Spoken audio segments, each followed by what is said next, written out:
we're going to start with our right hand, okay? And of course, our fingers are numbered 1, 2, 3, 4, and 5. And this melody goes 1, 3, 4, 5, finger numbers. Does that 3 times. On the third time,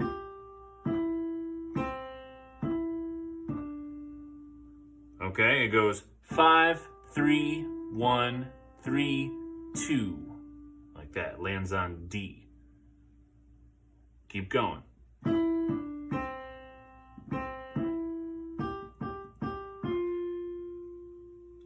3, 2, 1, 1, 3, 5, 5, 5, 4. Okay, so this is jumping around a little bit. There's definitely some leaps. Interval of a third gets used a lot, but it's still all within our 5-finger framework. Let's finish it out. 3, 4, 5, 3, 2, 3, 1. Let me play it slower. Also, I should mention, this melody starts on beat 2 of the measure. This is cool because it's got a little bit of a hipness to it because it starts on beat 2. 1, 2, 3, 4, 1. Like that. Okay? Let's take a look at the chords. So I said this was in our 1, that's the C chord. Our 4, the F chord, that's an F chord, second inversion. And our G7 right here, B, F, and G. Which is actually in first inversion, okay? Leaving out that D, which would also be in the chord. So we have these chords to work with, right? But here's the chords versus the melody. And it sort of has a call and response thing going on at first. The melody goes, the chords answer. Melody, chords answer. And then they land together. Now, up to this point, I've only used my 1 chord, my C, right? Now I'm going to move to the 5 chord, the G7, skipping over that 4 for the moment. So I go D, lands on a G7, back to your C. Here's that F, finally making an appearance. Then C, G7, oh, sorry. Dun, dun, dun, dun. That's what I have in my arrangement, although I hear it a little bit differently, but I digress. Land on that C right there. So, let's run those chords again. And you know what? I'm actually going to take this up an octave, okay, which is kind of a nice little effect. If you've played this piece through once, and it kind of feels like it wants to be repeated again, you know, take your hand up the octave, okay, still your 1 through 5, but just starting on the C an octave above middle C. And you get this whole lift in excitement and enthusiasm when you go. Nice effect.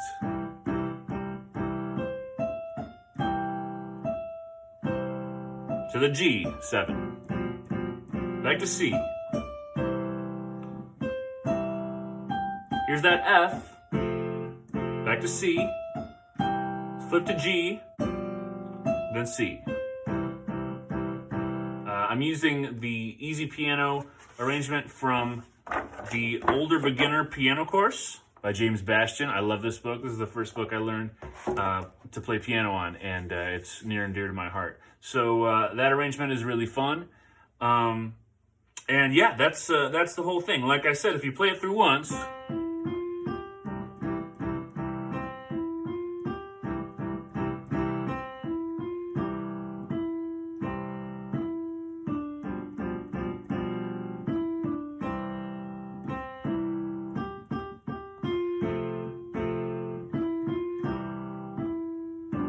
go.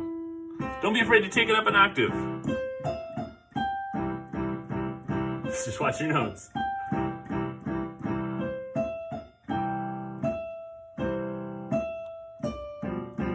You know, feel free to try some syncopation.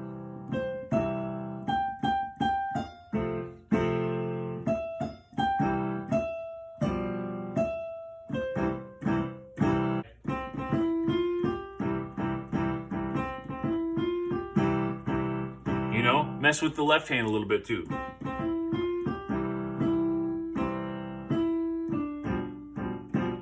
All right, you can do it with any chord. Okay, this is one little turnaround that I like a lot. I go land on the C, but then rather than playing the C the second time, I go C7.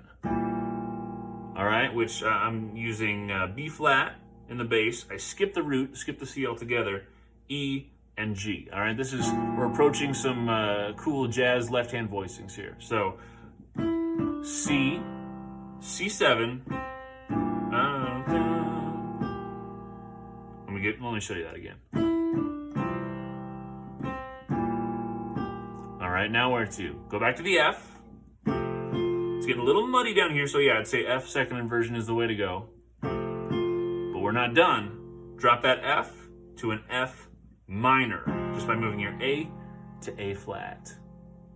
So that whole sequence sounds like this, and I won't play the melody. So da da da da da da da da. Okay, and you realize you have this bass line that's going throughout.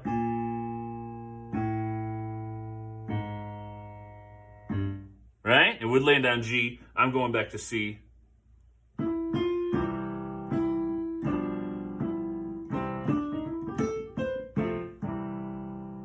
The next thing I would say is start trying to play with the call and response type thing. You know, this, in the interest of moving into some jazz piano type territory, if you play this song the first time through, play it straight.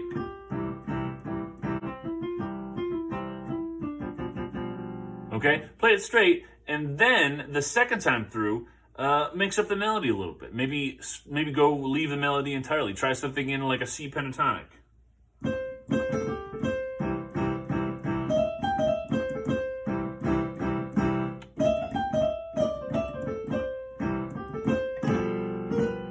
There's your G right there.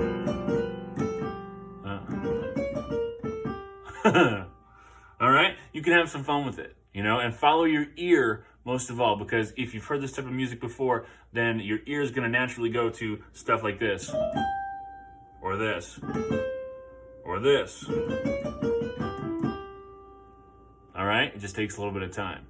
But yeah, that's a great way to get into it. Try it through the first time, and then start the call and response type thing. You know, a couple other ideas. Try your. All right, try flip into the 4.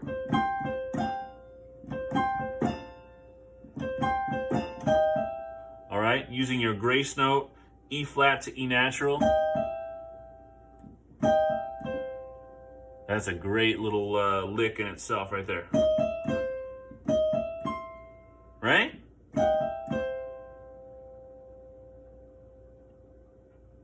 And you can put that in other places too.